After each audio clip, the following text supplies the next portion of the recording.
For those who believe in marijuana and cannabis freedom, the future has never been brighter. Right now, there's an awakening to the benefits of cannabis for medicinal purposes, specifically something called CBD oil. But is the new CBD craze being manipulated by media and politicians? If it weren't, we wouldn't need to do a show about it. The first step toward truth is to be informed.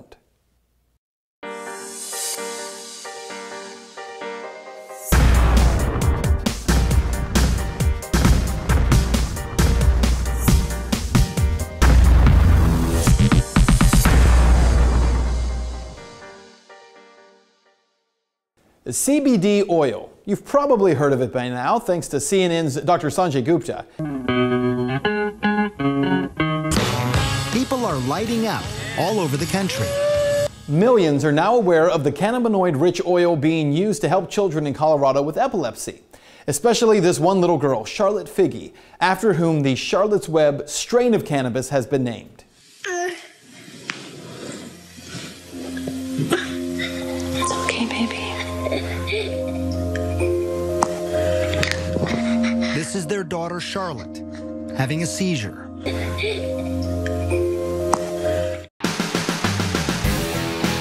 I wanted to learn what CBD oil and the push behind it is all about, so I traveled to Denver, Colorado, home to legalized marijuana and the Stanley brothers, the family behind the Charlotte's Web strain of cannabis oil. They were the ones to prove in Charlotte Figge's case that CBD-rich cannabis oil can prevent seizures in children. We had this strain that we were actually going to use for cancer patients because studies have shown that CBD helps stops the metastasizing of cancer.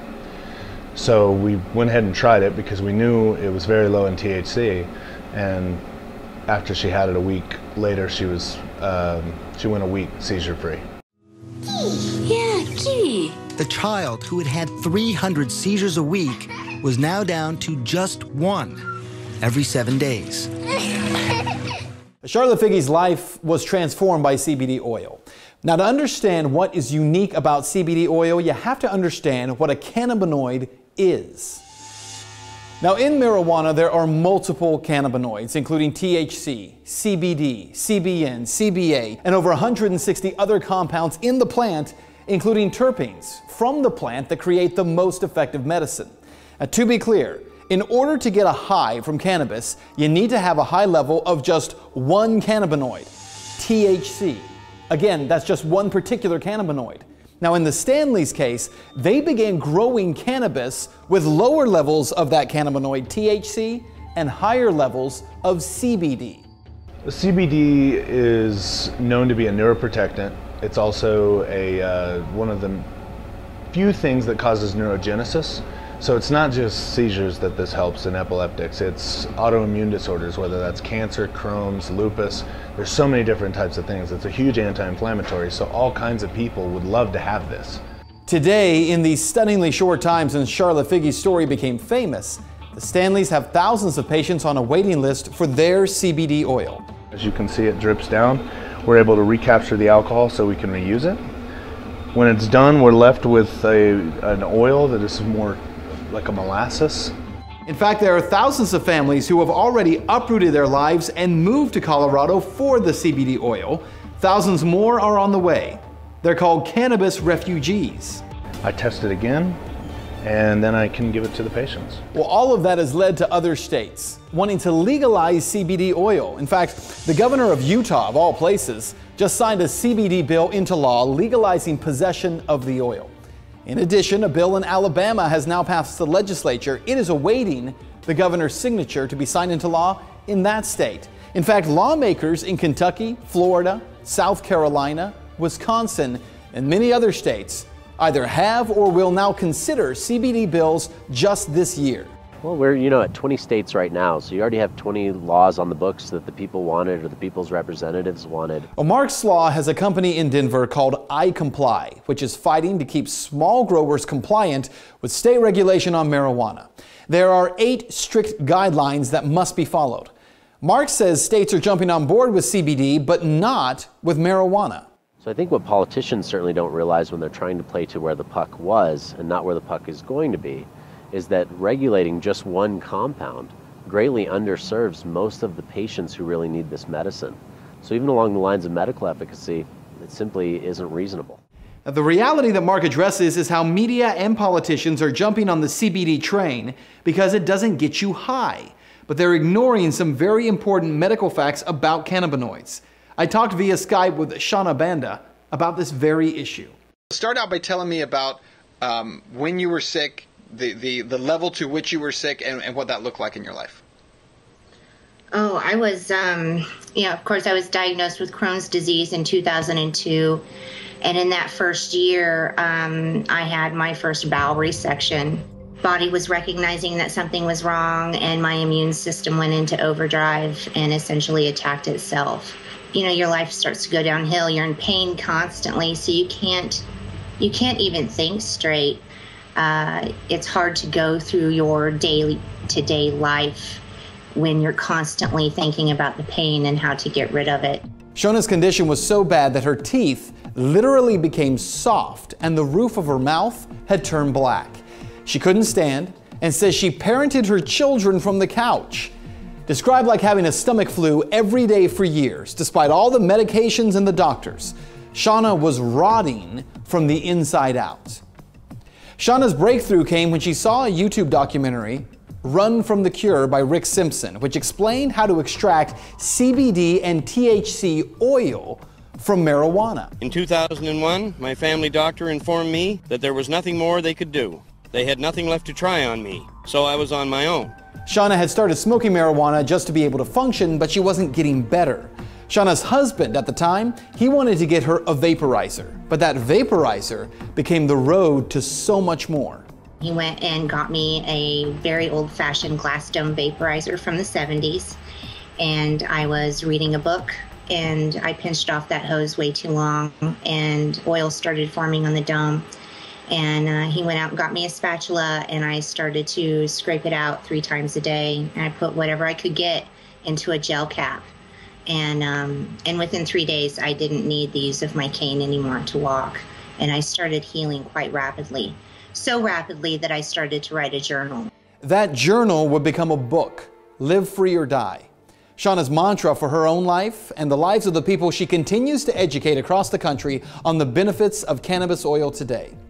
But politicians and media are making CBD oil out to be the kind of good kind of cannabis, while arguing that THC is the bad kind of cannabis.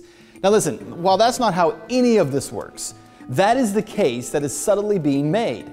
As that happens, 2 forces will likely come into play. Keep an eye on. Number 1, in order to push the market away from the small sellers and the harvesters of CBD oil, states, along with the feds, will likely create a regulatory climate that is so difficult to manage that they will, through cronyism, force CBD oil into the hands of a few, which in turn limits supply and then forces the price of the oil to rise considerably. Number 2, big pharmaceutical companies will likely begin putting out a safe and legitimate form of CBD oil. And that is already starting to happen. GW Pharmaceuticals out of Great Britain has been producing Sativex, which is a 50-50 blend of CBD and THC. They have no real research behind whether or not 50-50 is even the right ratio, and they certainly don't include the other terpenes or other chemical compounds from the cannabis plant. So we could see the bone get tossed to the pharmaceutical dog. It's certainly a possibility, but I think if more people take a stand for really descheduling marijuana, regulating it in a manner similar to alcohol to allow adults who are already out there, supply and demand economics, wanting this plant and providing a safe way to be able to provide it, is really the best model to move forward with. So what you need to know is where the US government actually stands on this issue. Cannabis, marijuana. Today, it is still a Schedule I drug. That means, according to our government, it has no medicinal use whatsoever and has a high potential for abuse. Now, does our government really believe that? No. In 1999, the U.S. Department of Health and Human Services, HHS, filed for this patent for the use of cannabinoids for medicinal purposes. Also in 1999, they filed for a second patent, specifically for cannabis oil for the treatment of disease. That's right. Our government, through the taxpayer-funded Department of Health and Human Services, holds 2 patents on cannabinoids and cannabis oil to treat certain diseases like Alzheimer's and autoimmune diseases like Crohn's disease. Meanwhile, our government, through taxpayer-funded agencies like the Department of Justice, pursue, arrest, and imprison Americans who would attempt to access or use cannabis oil to heal their own bodies. Because in public, they claim cannabis oil is not medicine, and in private, they seek to own the rights to that medicine. Truth means that humanity is greater than politics.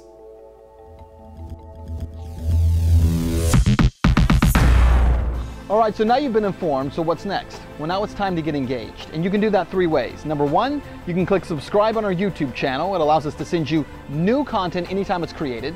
It's good for that reason, but also it demonstrates to YouTube the value of this kind of content. Number 2, click on the link below that will take you to benswan.com, because there at the end of this story, we have put together an action plan, tangible steps that you can take to actually change the culture on this particular subject. How do you impact or change the culture of the people around you? Well, you do that through confrontation. Gentle, respectful, but confrontation of these issues.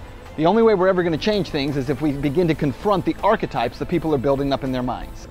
Finally, if you are not contributing to our project yet, I'd ask that you consider doing so. If you go to benswan.com/contribute, there you're going to find how you can help us to create more videos just like this one. This particular CBD video was created through crowdfunding, which means that thousands of people across the country believed in what we were trying to do and contributed hard-earned dollars to help make this happen. It doesn't just happen. And as you know by now, media is just not going to simply talk about this subject in an honest way. If we want truth in media, we have to make it happen. And I'm asking you to partner with us to do so. Go to benswan.com/contribute. Find out how you can stand with us through dollars or Bitcoin.